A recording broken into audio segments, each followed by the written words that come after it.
Sandy, thank you so much for joining me. I am looking forward to this conversation and excited to share it with the NFT NYC community.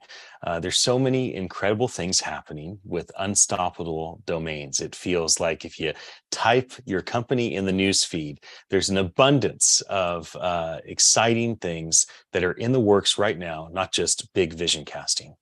For those who don't know you, or maybe they don't even know much about Unstoppable Domains, can you please tell us who you are, Sandy, and what you do as a COO there? Yeah, well, first of all, thank you for having me. And I am so excited about NFT NYC. This will be my second year coming. I am the COO for Unstoppable Domains. That means I get to focus on basically all the fun stuff at Unstoppable, including all of our go-to-market, our business partner strategy, our marketing, communications, as well as legal and community. So that works with all of our customers. And what is Unstoppable Domains? Well, Unstoppable Domains is a company that delivers digital identity platform for all the customers and users that are out there today. Digital identity is such an exciting new area and is really a gateway, and I think until the Web3 space. So that's what we do. Well, I love it. Well, to make things personal on digital identity, your Twitter is sandy.polygon. Of course, many of us are familiar with name.eth, and there are many other alternatives, but maybe you could tell us a bit about why you've chosen your name.polygon as your digital identity and why others are looking into that as well.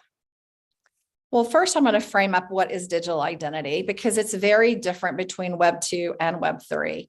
Yeah. In Web 2, you sign into different platforms with your username and password. And as you do that, you are, in most cases, granting that platform the ability to use your data and even leverage your digital identity. So they own the data that comes out. We believe in Web 3, and especially in Unstoppable Domains, that digital identity is a human right and that you should own your digital identity and that you should own your data. So instead of having your identity tied to a platform and having multiple of them, in Web 3, your identity is tied to you. You own it, and therefore that identity travels throughout the metaverse. Right. I now have Sandy.Polygon because we just announced a major partnership with Polygon, really enhancing what we've already been doing with them. And what that .polygon signifies is both a community, all the Polygon ecosystem, which is, according to their website, over 60,000 different applications and partners that they have.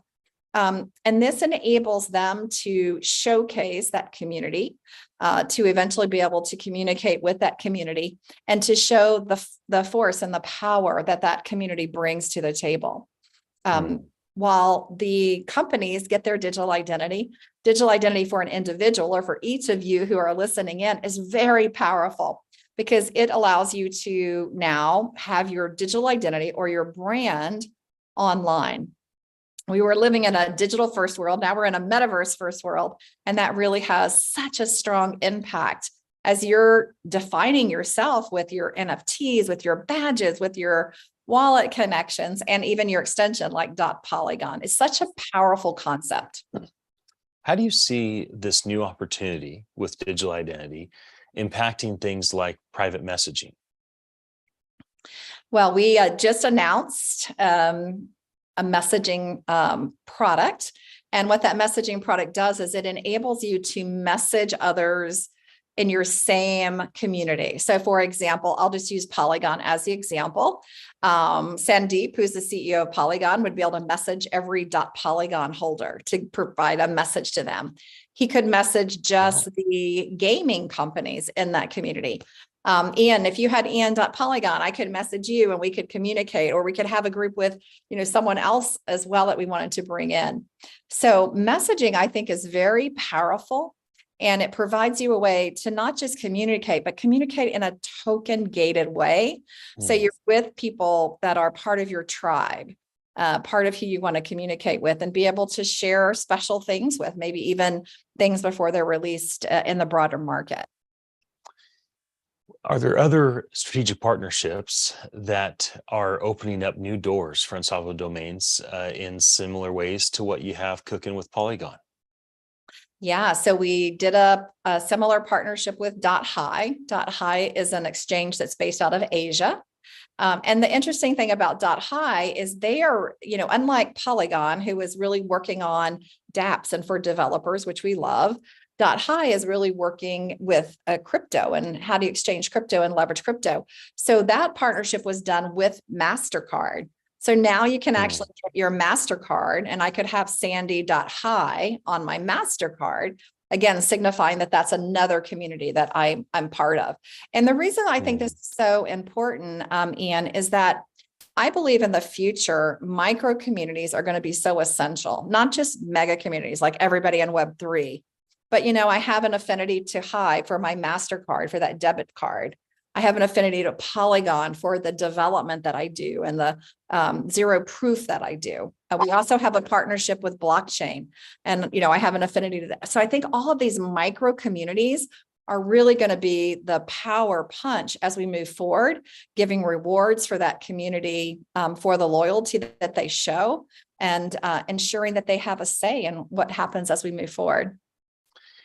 If you had to bring specific to one type of person that would use all of this amazing new technology, how do you think this impacts a creator, right? Because there's so much that creators are giving of themselves in terms of their data, their intellectual property, their ideas, their podcasts, their songs, etc.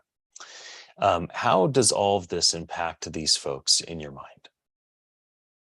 Well, I think this enables creators to create that economy that we've been talking about, the creator economy. If you look in your digital identity has a digital profile, kind of think about it as like a LinkedIn for Web3 page. On that page, you could actually, in essence, tie your digital identity to an artist or to a creator that you love. For example, we just did a couple of workshops in Los Angeles, and some people said, "Look, I'm tied to this artist. I love this NFT collection. I want to be tied to this sporting, club, whatever it happens to be, or a movie." We even heard about movies like people. We saw a premiere of the 1989 Batman that people still associate with who they are, comics and Batman and Spider-Man. And so all of that is part of your digital identity. And I think for creators, this allows it to burst forward. Your identity is now authentic. What you own is what you show. Unlike LinkedIn, where you're actually kind of thinking about, what do I stand for? I have to go enter it in a Web3 digital identity, because you're showing with your actions, what you purchase, what you do, those badges and those NFTs just automatically show up.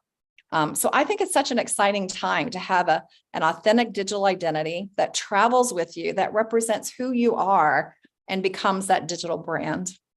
So very articulate. Thank you, Sandy, for sharing that. Before we wrap up, talk to me a bit about the movement of women in Web3. I feel like you are a big part of that. I see different things swirling that have to do with your energy in that regard. I'd love to have you share with us before we come to a close. Yeah. So, I really believe strongly that Web3 and the metaverse are the way of the future. And because of that, we're still innovating, right? We're really early on. Innovation is driven by diverse ideas coming forward. And we need more diversity in Web3 and metaverse to really get those breakthrough ideas coming forward. So one of the things that we've done is we formed Unstoppable Women of Web3 and the Metaverse, to educate women, to have them be able to network and to really put together that innovative force that they are. We'll actually be hosting a session at NFT NYC that we're really excited about, with a powerhouse panel and a whole set of amazing women who will be teaching other women. And we believe that this will have such a positive impact on the industry as a whole. Well, Sandy, we are in your corner. We are shouting for all the great things that you're doing. And we're very happy that you're going to be part of NFT NYC coming up in just a couple of weeks, April 12th through the 14th. So I look forward to seeing you there. And I thank you for jumping in and sharing this conversation with me. Yeah, thanks so much for having me and for leading us through a great conversation. And if you're going to NFT NYC, come and see us. We want to talk to you. Yes. And for all those that watched our video, thank you for your attention. I'll be back again with another conversation like this soon. And until then, have a happy day.